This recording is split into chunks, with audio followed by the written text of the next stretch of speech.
Hi అండి. అందరూ ఎలా ఉన్నారండి? మేమైతే చాలా బాగున్నాం. ఈరోజు వీడియో ఏంటంటే వేరుశనగ గుళ్ళు ఎండుమిరపకాయ పచ్చడి అయితే చేస్తున్నానండి. టమాటా వేసి టేస్ట్ అయితే చాలా బాగుంటుంది. ఇది వేడి వేడి అన్నంలోకి కానివ్వండి, ఇడ్లీలోకి కానివ్వండి సూపర్ టేస్ట్ అయితే ఉంటుందండి. ఇంకైతే పచ్చడి అయితే తయారు చేసేస్తున్నాను. పచ్చడి తయారు చేసే ముందు మన ఛానల్ ఎవరైనా కొత్తగా చూస్తున్న వాళ్ళైతే ప్లీజ్ ఫ్రెండ్స్ మన ఛానల్ మీరు సబ్స్క్రైబ్ చేయండి, లైక్ చేయండి. వీడియో అయితే పూర్తిగా చూడడానికి అయితే ట్రై చేయండి.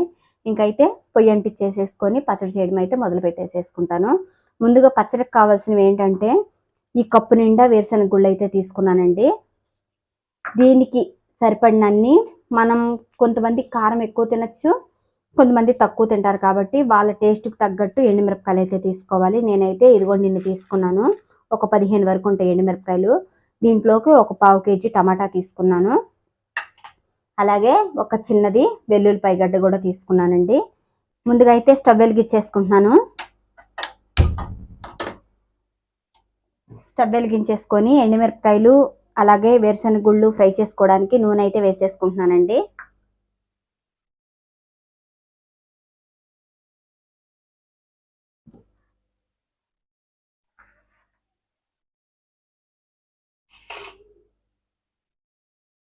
నూనె కొంచెం వేడైన తర్వాత వేరుశనగ గుళ్ళు అయితే ముందు ఫ్రై చేసేసుకుంటున్నాను. వేరుశనగ గుళ్ళు ఫ్రై చేసుకొని అయినా చేసుకోవచ్చు పచ్చడి, లేదంటే నూనెలో కాకోకుండా విడిగా అయినా ఫ్రై చేసుకొని చేసుకోవచ్చండి. నేనైతే నూనెలో ఫ్రై చేస్తున్నాను.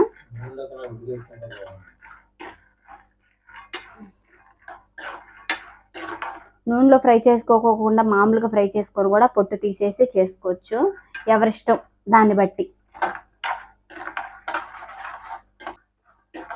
ఈ వేరుశనగ గుళ్ళు వేగేలోపు ఎండుమిరపకాయలు అయితే ఒలిచేసుకుంటానండి నేను.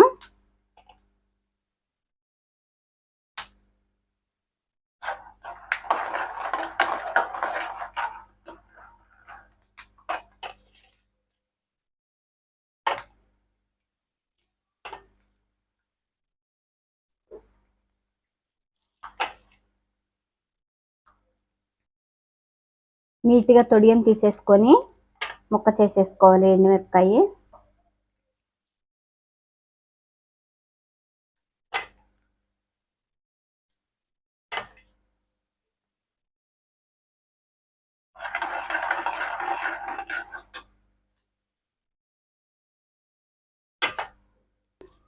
మన దోశల్లోకి కానివ్వండి, ఇడ్లీ అన్నం వేడి అన్నంలోకి నోరు చప్పగా ఉన్నప్పుడు కానివ్వండి, జ్వరం వచ్చినప్పుడు నోరు అనేది కొంచెం చేదుగా ఉంటుంది కదా, ఆ టైంలో కనుక పచ్చడితో తింటే చాలా బాగుంటుంది. వేరుశనగ గుళ్ళు అయితే వేగిపోయినాయండి. ఈ ప్లేట్లోకి అయితే తీసేసుకుంటాను.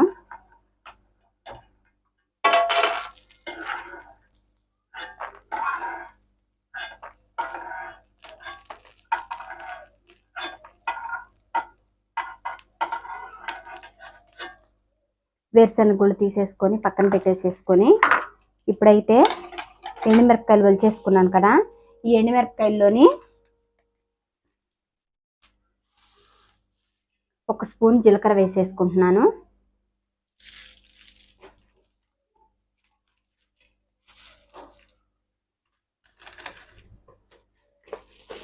అలాగే ఒక స్పూన్ ధనియాలు కూడా వేసేసుకుంటున్నానండి. ఇవిగోండి.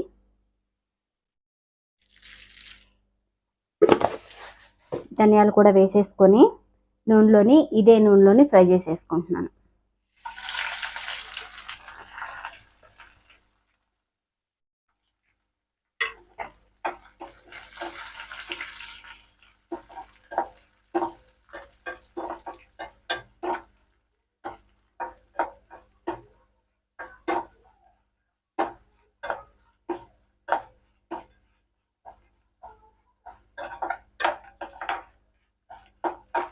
ఎండుమిరపకాయలు చాలా ఫాస్ట్గా ఫ్రై అయిపోతాయండి, చూసుకుంటూ ఉండాలి.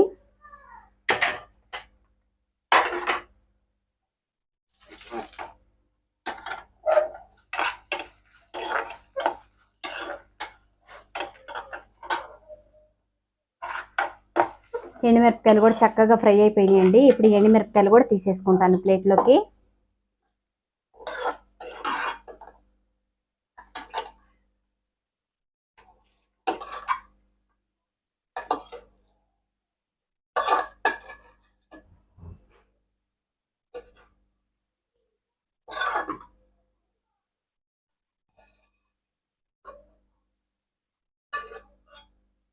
చక్కగా నీట్గా తీసేసుకొని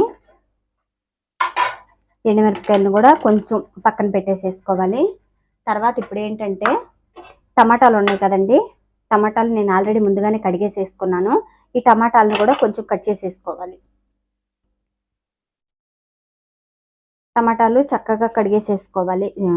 టమాటాలు చక్కగా కట్ చేసేసుకొని ముక్కలు కోసేసుకొని నూనెలో వేసేసుకుంటాను.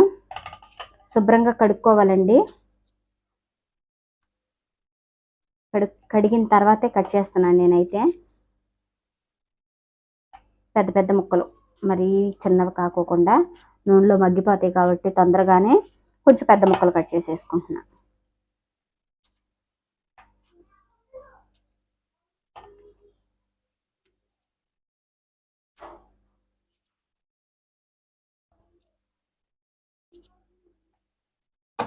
ఇదిగోండి టమాటా కట్ చేసుకున్నాను కదా, టమాటా కూడా ఇదే నూనెలోని టమాటా కూడా వేసేసుకుంటున్నా.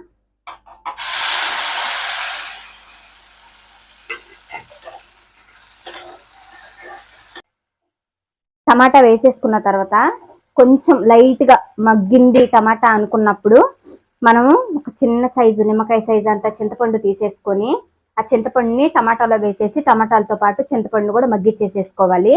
ఇదిగోండి టమాటాల్లో వేసేస్తున్నా.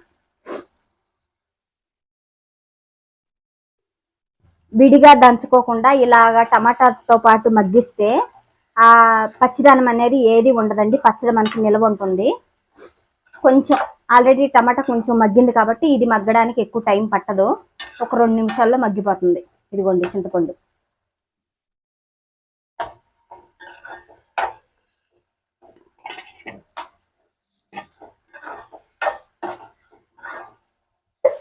మనం ఫస్ట్ వేసిన నూనెతోటే ఎండుమిరపకాయలు, వేరుశనగ గుళ్ళు, టమాటా మగ్గించుకున్నాం కదా.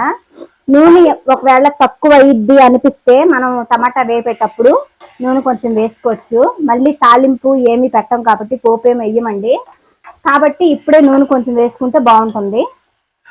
టమాటా కూడా మగ్గిపోయింది, స్టవ్ అయితే ఆఫ్ చేసేస్తున్నాను. ఇదిగోండి టమాటా, ఎండుమిరపకాయ, వేరుశనగ గుళ్ళు చక్కగా వేపేసుకున్నాం కదా. టమాటా ఎండుమిరపకాయలు అన్నీ చల్లగా అయిపోయినాయండి. ఇప్పుడైతే మిక్సీ గిన్నె తీసేసుకొని ఎండుమిరపకాయలు, వేరుశనగ గుళ్ళు అయితే మిక్సీ జార్లో వేసేసుకుంటున్నాను.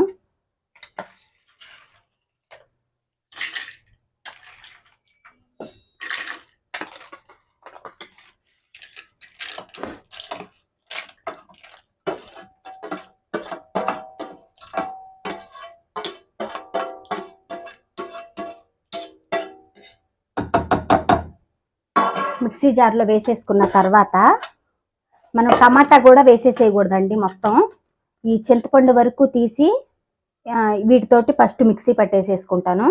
చింతపండు వరకు వేస్తున్నాను, టమాటా ముక్కలు అయితే వేయట్లేదు.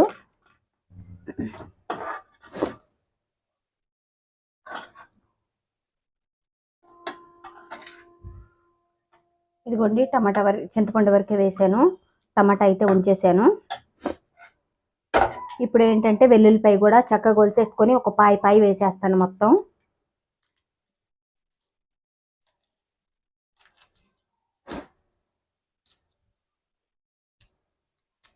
మనం మిక్సీలో కూడా చాలా టేస్ట్గా వేసుకోవచ్చండి. ఇగోండి వెల్లుల్లిపాయ వేసేస్తున్నా. అది మనం రుబ్బుకునే విధానాన్ని బట్టి ఉంటుంది.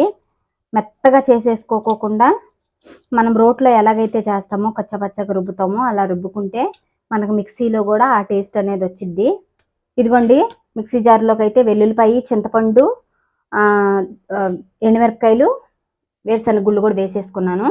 ఇప్పుడైతే రుచికి సరిపడానంత ఉప్పు అయితే వేసేసుకుంటాను.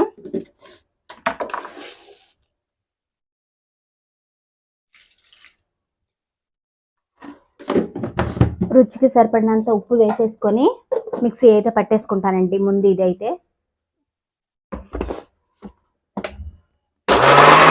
ఎండుమిరపకాయ అన్నీ ఇలా కచ్చపచ్చగా దంచుకున్న తర్వాత ఇప్పుడు దీంట్లోని టమాటా కూడా వేసేసుకుంటున్నాను నూనెతో పాటు కలిపి.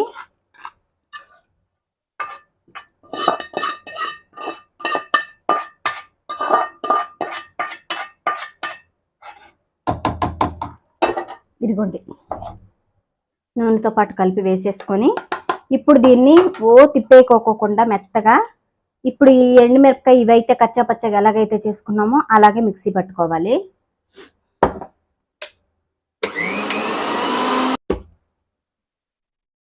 ఇదిగోండి, చూసారా పచ్చడి అయితే మరీ మెత్తగా చట్నీలా కాకోకుండా మనకి అన్నం సేమ్ రోట్లో చేసుకుంటే ఎలా ఉంటుందో అలాగా చూడండి ఎలా ఉందో. చూసారా టమాటా కూడా మెత్తగా నలిగిపోలేదు, అక్కడక్కడ ముక్కలు ముక్కలుగానే ఉంది టమాటా. ఇంకా ఇలా అయితే చేసుకుంటే టేస్ట్ అయితే చాలా బాగుంటుంది. మనకి రోట్లో చేసుకున్న ఫీలింగ్ ఎలా ఉంటుందో సేమ్ అలాగే ఉంటుంది, మరి మెత్తగా చట్నీ లాగా అయితే ఉండదు. ఇప్పుడైతే ఉప్పు సరిపోయిందో లేదో టేస్ట్ చూసి అయితే చెప్తానండి. ఒకసారి మొత్తం ఒకసారి కలిపేసేసుకుంటున్నా.